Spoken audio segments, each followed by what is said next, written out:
మన రాష్ట్రపతి పదవిలో ఎంతకాలం ఉంటారు? పదవీకాలం మధ్యలోనే ముగిసిపోవచ్చా? ఈ ప్రశ్నలన్నిటికీ సమాధానం మన రాజ్యాంగంలోని ఆర్టికల్ 56లోనే ఉంది. పదండి, ఈరోజు దాని సంగతేంటో చూద్దాం. మనందరికీ తెలిసిన విషయమే, రాష్ట్రపతి పదవీకాలం 5 ఏళ్లు. కానీ ఆలోచించండి, ఒకవేళ ఆ 5 ఏళ్లు పూర్తి కాకముందే ఆ పదవి ఖాళీ అయితే, లేదంటే కొత్త రాష్ట్రపతి ఎన్నిక ఆలస్యమైతే అప్పుడేం జరుగుతుంది? ఇలాంటి సిచ్యువేషన్స్ని మన రాజ్యాంగం ఎలా హ్యాండిల్ చేస్తుందో తెలుసుకుందాం. మనమిందాకడిగిన ప్రశ్నలన్నింటికీ సమాధానం ఒక్కటే, అదే మన రాజ్యాంగంలోని ఆర్టికల్ 56. ఇది ఏదో చిన్న రూల్ కాదండోయ్, రాష్ట్రపతి పదవికి సంబంధించిన పూర్తి గైడ్ లైన్స్ ఇందులో ఉంటాయి. దీన్ని మనం అర్థం చేసుకుంటే ఈ మొత్తం ప్రాసెస్ ఎంత క్లియర్గా ఉందో మనకే తెలుస్తుంది. సరే, ముందుగా బేసిక్స్ నుంచి మొదలుపెడదాం. అసలు రాజ్యాంగం ప్రకారం రాష్ట్రపతి పదవీకాలం ఎంత? వెరీ సింపుల్, 5 సంవత్సరాలు. ఆర్టికల్ 56(1) చాలా క్లియర్గా చెప్తోంది, రాష్ట్రపతి ఎప్పుడైతే పదవిని చేపడతారో ఆ రోజు నుంచి కరెక్ట్గా 5 ఏళ్లపాటు ఆ పదవిలో ఉంటారు. ఇదే first and most important rule. ఒక ఎగ్జాంపుల్ చూద్దామా? మన ప్రస్తుత రాష్ట్రపతి ద్రౌపది ముర్ము గారున్నారు కదా, ఆమె జూలై 25, 2022న బాధ్యతలు తీసుకున్నారు. సో లెక్క ప్రకారం ఆమె పదవీకాలం సరిగ్గా 5 ఏళ్లకి, అంటే జూలై 25, 2027న ముగుస్తుంది. చాలా సింపుల్ అండ్ స్ట్రేట్ ఫార్వర్డ్ కదా. అయితే కథలో ఒక ట్విస్ట్ ఉంది. ఈ 5 ఏళ్ల పదవీకాలం ఖచ్చితంగా పూర్తవ్వాలని ఏమీ లేదు. అది మధ్యలోనే ముగియడానికి మన రాజ్యాంగం 3 దారులు చూపిస్తోంది. అవేంటో ఇప్పుడు చూసేద్దాం. ఓకే, రాష్ట్రపతి పదవి ఎలా ముగియచ్చు? 3 విధాలుగా. 1, చాలా నార్మల్గా 5 ఏళ్ల టర్మ్ పూర్తి చేయడం. 2, స్వయంగా రాష్ట్రపతే రాజీనామా చేయడం. ఇక 3ది చాలా సీరియస్ మ్యాటర్.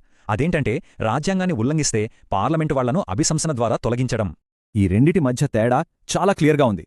రాజీనామా అనేది పూర్తిగా రాష్ట్రపతి పర్సనల్ డెసిషన్, కానీ అభిశంసన అలా కాదు. అది పార్లమెంట్ చేపట్టే ఒక పెద్ద లీగల్ ప్రాసెస్. అది కూడా ఎప్పుడు పడితే అప్పుడు కాదు, కేవలం రాజ్యాంగాన్ని ఉల్లంఘించినప్పుడు మాత్రమే. సరే, ఈ రూల్స్ అన్నీ ప్రాక్టికల్గా ఎలా వర్కౌట్ అవుతాయో కొన్ని సింపుల్ సినారియోస్తో చూద్దాం. అప్పుడు ఇంకా ఈజీగా అర్థమవుతుంది. Scenario 1, normal term. అంతా అనుకున్నట్టు జరిగితే రాష్ట్రపతి తన 5 ఏళ్ల పదవీకాలాన్ని హ్యాపీగా ఎలాంటి అడ్డంకులు లేకుండా పూర్తి చేస్తారు. ఇక సినారియో 2, రాజీనామా. ఒకవేళ రాష్ట్రపతి రిజైన్ చెయ్యాలని డిసైడ్ అయ్యారనుకుందాం, వెంటనే వైస్ ప్రెసిడెంట్ యాక్టింగ్ ప్రెసిడెంట్గా బాధ్యతలు తీసుకుంటారు. దీనివల్ల దేశ పరిపాలనలో గ్యాప్ రాకుండా చూసుకుంటారు. ఇక 3ది చాలా సీరియస్ సినారియో, అభిశంసన.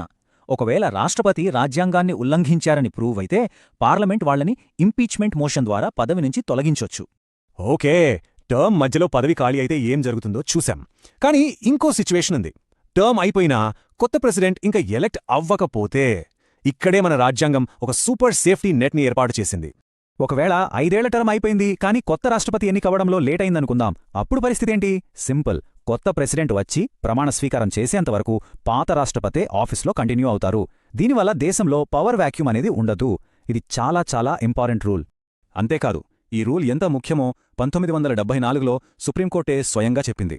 ఎగ్జిక్యూటివ్లో స్టెబిలిటీకి ఎలాంటి భంగం కలగకూడదు అని చాలా గట్టిగా చెప్పింది. దేశ పరిపాలన నిలకడగా సాగడం రాజ్యాంగం యొక్క ప్రధాన ఉద్దేశమని స్పష్టం చేసింది.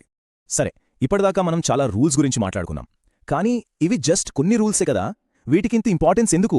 మన డెమోక్రసీకి ఆర్టికల్ 56 ఎందుకంత కీలకమో ఆ బిగ్ పిక్చర్ ఏంటో ఇప్పుడు చూద్దాం. చూడండి, ఆర్టికల్ 56 మన డెమోక్రసీకి ఒక పిల్లర్ లాంటిది. ఎందుకంటే ఇది ఎగ్జిక్యూటివ్కి స్టెబిలిటీ ఇస్తుంది, సడన్గా ఎవరిని తీసేయకుండా చూస్తుంది, దేశంలో పవర్ వాక్యూమ్ రాకుండా కాపాడుతుంది.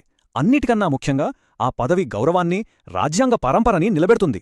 సో ఫైనల్గా చెప్పాలంటే ఆర్టికల్ 56 సింపుల్గా చెప్పేది ఇదే: రాష్ట్రపతి పదవీకాలం 5 ఏళ్లు. ఆ పదవి ఎలా ముగుస్తుందంటే టర్మ్ పూర్తి అవడం వల్ల, రాజీనామా చేయడం వల్ల, లేదా అభిశంసన ద్వారా, అంతే. అయితే ఇక్కడ ఒక పెద్ద క్వశ్చన్ మిగిలిపోయింది. అభిశంసనకు కారణం రాజ్యాంగ ఉల్లంఘన అని అంటున్నారు కదా, కానీ అసలు రాజ్యాంగ ఉల్లంఘన అంటే ఏంటి? ఒక దేశ ప్రెసిడెంట్ని పదవి నుంచి తొలగించేంత పెద్ద తప్పు ఏమై ఉంటుంది? దీనికి రాజ్యాంగంలో ఎక్కడైనా క్లియర్ డెఫినిషన్ ఉందా? ఒక్కసారి ఆలోచించండి.